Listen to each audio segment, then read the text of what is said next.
పేరమ్మ నీ పేరు? ఏం పేరు? ఈశ్వరమ్మ ఏ ఊరు? మునక్కింతలపల్లి. ఎందుకు జాయిన్ అయినా ఇక్కడ?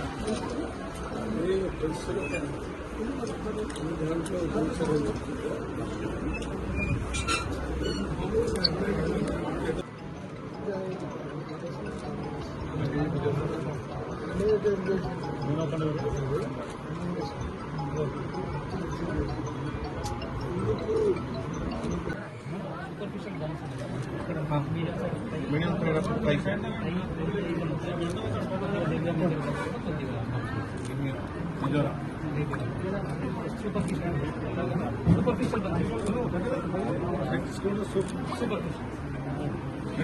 ఎన్ని కెమికల్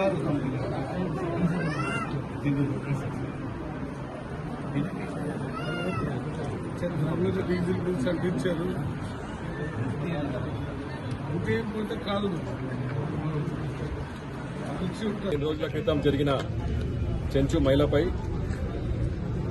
అఘాత్యం జరిగిన కొల్లాపూర్ కాన్స్టిట్యూన్స్ లో జరిగిన అఘాత్యంపై ఈరోజు పొద్దున మంత్రివర్యులు జూపల్లి కృష్ణారావు గారు వచ్చి గవర్నమెంట్ హాస్పిటల్ నార్కల్ గవర్నమెంట్ సందర్శించడం జరిగింది. వాళ్లకు కావాల్సిన పిల్లలకు చదువులు కానీ వాళ్లకు కావాల్సిన వసతులు కానీ తప్పకుండా ప్రభుత్వం ద్వారా చేస్తా అని చెప్పడం జరిగింది. అదేవిధంగా పెద్దలు మల్లురవి గారు ఈరోజు వచ్చి కలెక్టర్ గారితో మాట్లాడారు. వారు కూడా వాళ్ళకి అతి త్వరలో కావాల్సిన డబ్బు సౌకర్యాలు కూడా ఇస్తా అని చెప్పినారు.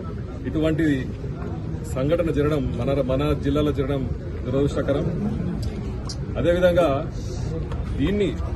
ఇది ఏదో మారుమూల ప్రాంతాల్లో జరిగింది. ఈరోజు ఈ టీఆర్ఎస్ నాయకులు అంటే బీఆర్ఎస్ నాయకులు వచ్చి ఏదో ప్రెస్ మీట్ పెట్టి వాళ్లకు ఇక్కడ సంబంధం లేని వ్యక్తులు అక్కడెక్కడో హైదరాబాద్ లో ఉన్న ఎమ్మెల్యేలు మాజీ మంత్రులు ఓడిపోయిన ఎమ్మెల్యేలు వచ్చి ఈరోజు ఇక్కడ ఏదో రాజకీయంలో ఉనికి చాటుకుందామని మళ్లీ ఏదో వాళ్ళు ఉన్నట్టు పెద్దలు చెప్పినట్టు చేయాలనుకుని మా మీద ఏదో మన ముఖ్యమంత్రి గారి మీద ఇక్కడ లోకల్ నాయకుల మీద బురద చల్లే విధంగా మాట్లాడడం జరిగింది. నేను ఆ వీడియో కూడా విన్నాను ఇంతకుముందే. మన ప్రెస్ మిత్రులు కూడా ఏదో క్వశ్చన్ అడిగితే వాళ్ళ మీద కూడా సీరియస్ అవడం జరిగింది. కాబట్టి ఇది ఎవరికైనా జరగవచ్చు. ఇది రాజకీయంగా చూడకండి. మా ప్రభుత్వం పోలీసులైనా సరే, డాక్టర్లైనా సరే, నాయకులైనా సరే ప్రజల వద్దకు పాలన అనే నిదానంతో వచ్చి రావడం జరిగింది. కాబట్టి మేము అందరం ఎవరికి ఎటువంటి అఘాతం జరిగినా కూడా అక్కడ మేము ఉంటాం. తప్పకుండా వారికి సాయం చేస్తాం. పెద్దలు చెప్పినట్టు తప్పకుండా మన జిల్లాలో ఎటువంటి ఉన్నా మేము ఇక్కడ ఉన్న నాయకులందరం కలిసికట్టుగా వారికి ఎటువంటి సాయం ఉన్నా మేము తప్పకుండా చేస్తామని మీ ద్వారా తెలుపుకుంటాం. అసలైన తొలి వెలుగు. ఫాలో వాట్సాప్ @తొలి వెలుగు అఫీషియల్.